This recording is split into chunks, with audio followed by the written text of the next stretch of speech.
the answer, we haven't gotten there.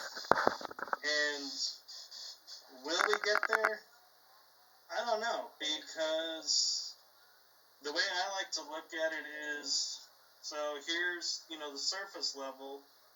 We go down this rabbit hole and we think, oh, I got answers here. Well, nope. Sorry, new questions have arrived. Now we're going down the hole more. And I don't know that we'll ever get to the bottom of the proverbial rabbit holes of what we're experiencing, what we're seeing. Are orbs real?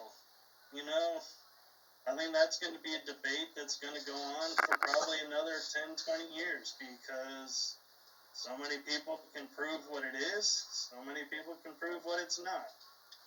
And I don't know, anytime soon where we're all going to be on the same page about it. So that's why I would say the golden age has yet to come for being able to validate and say what is going on. And Michael, with orbs, like in my investigations, I look for intelligent movement.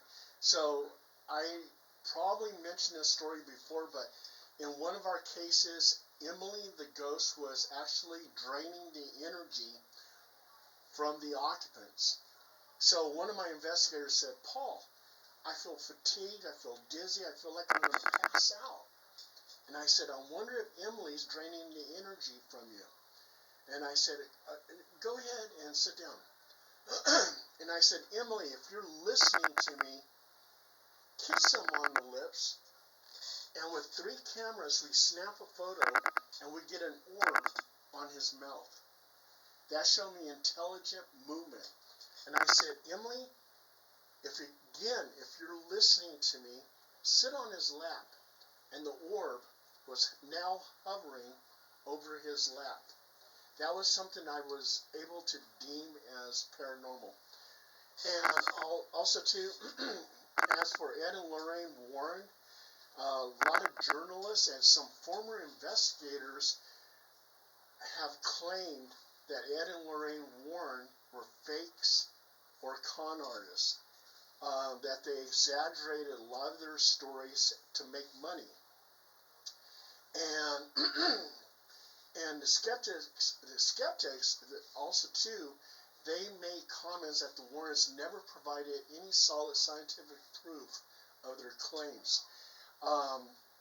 Like the Amityville Horror, which they were involved in, they said that was a result of an evening with a bottle of wine.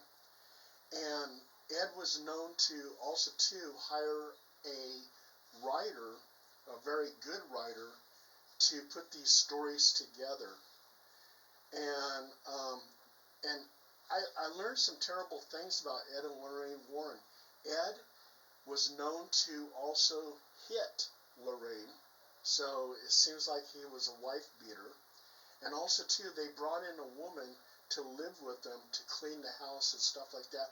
A very young woman, I think she was something like 16, and Ed was having an affair with her, and Lorraine ignored the whole affair. So that was kind of some of the things about, there's a lot of stuff written about the Warrens, and a lot of people, they look up to Ed and Lorraine Warren as heroes, when actually it looks like they're not. Well, some of that I kind of wonder,